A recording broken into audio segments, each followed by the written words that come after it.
We now live in a world and a culture and a society that is affected and influenced extremely by social media. And we almost don't know what's real anymore. And social media and the algorithms behind it are able to craft any kind of narrative that they want to steer your attention and your focus. And so now, the quick answer from artificial intelligence, the do the work for me that those engines provide, are now going to shape culture and the next generation extremely differently. And one of the alarming trends for me in seeing the next generation is how much there is an inability to think because their brains are not developed. One, they're not developed because they've not had the proper attachments and the proper nutrients relationally to develop the different parts of the brain to be able to think and process effectively and to have good relationships. But more than that, the story that I see playing out now more than ever is how much shame is involved and how much shame is active in each person's life because we're now comparing ourselves constantly to everyone else's social media posts. And the social media posts, they're all designed for one thing. They're designed to give you a look at how amazing my life is. Or they kind of go the opposite direction and they're always about how horrible my life is and that I'm a victim and woe is me. But what's also happening with this is we are no longer telling the story of who we are becoming. We are now telling stories of who we are as a fixed human being, as a stagnant person that is isolated and shackled by technology and the shame that is produced from that. So the story I want for you is a story that reverses that. A story that begins to reverse the thing where you're now, instead of having relationships solely through technology and social media, you're able to have relationships with real people, which means there's going to be a lot of discomfort.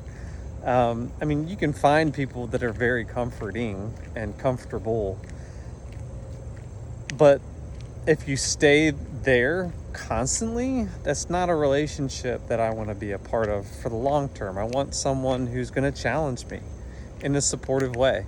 I'm going to want someone who wants to know the real me and not just the me that I present to everyone else who might like me. And that brings up another good point. Are you living the story that you want to live, or are you living the story that you were thrust upon, or was thrust upon you, or that you just kind of fell into because that was your personality, your temperament, and your role in your family? But do you really want that? And is that who you really want to be known for and as? But that's scary because that's going to require change.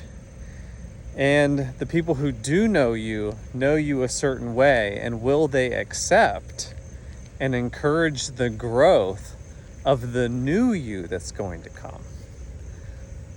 That, if you can find people that want to do that, who want to know the real you behind your masks, and then once they find the real you, they're willing to encourage you and support you, defang shame and failure, and normalize the growth process, and to help you work on your flaws, because we're all flawed and we need to get better.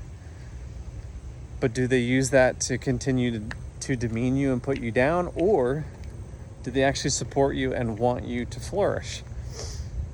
And this is why we talk about having safe people. Because in order to take those masks down, you need an environment in which you can bring your shameful parts, the parts that you're scared for other people to see. Because anytime you're revealing a vulnerable piece of yourself, it's easily destroyed by evil, and it's easily destroyed by shame. So we have to be able to learn how to tolerate the discomfort for a time with people who aren't going to turn against us with nice platitudes to make you feel good, change the subject to something else that feels way more comfortable, isn't going to minimize or dismiss you by just saying, oh, it's okay, you don't have to feel that way. Or people who are going to turn against you with contempt and anger and mock your weakness for opening up and being vulnerable. Or you're going to have people who are just like, I don't know how to handle this, I'm gone, see ya. You want someone who can maintain a regulated presence in the midst of your discomfort and in the midst of your shame. And that's why they talk about safe environments, because that's actually how you change. You change in an environment in which someone is able to feel your feelings with you and give you the sense that you are seen and felt and known, but not run away, not turn against, not freeze, not become overwhelmed, not turn against you, not minimize or dismiss it, but to just be with it and show you that you can sit in that place of discomfort and receive the comfort of someone who is secure and loves you for who you are. And then that piece of mask that protected that vulnerable piece can be removed, and you can become more integrated and more of your whole self, so that you can become who you're meant to be. We've all adapted to the world. We've all adapted to living behind a mask. But the more that we can live authentically because of Jesus Christ, He's the one who removed our shame for us. The more that we do that, the more we can actually become the people we were meant to be in bringing goodness into the world and destroying the work of evil. And that's what I want for the next generation, but it's going to require them to not turn to artificial intelligence so much as their source of deliverance and as their source of character development. It's going to have to be done in the context of community and relationships and people. So if that's you and you don't have people, join Redeem. Join Redeem. I'm leading a movement to help people reverse their stories. And this is a story I want to see reversed for people, where people are able to bring their whole selves more integrated to the world, and that shame isn't running so much of society and people's lives.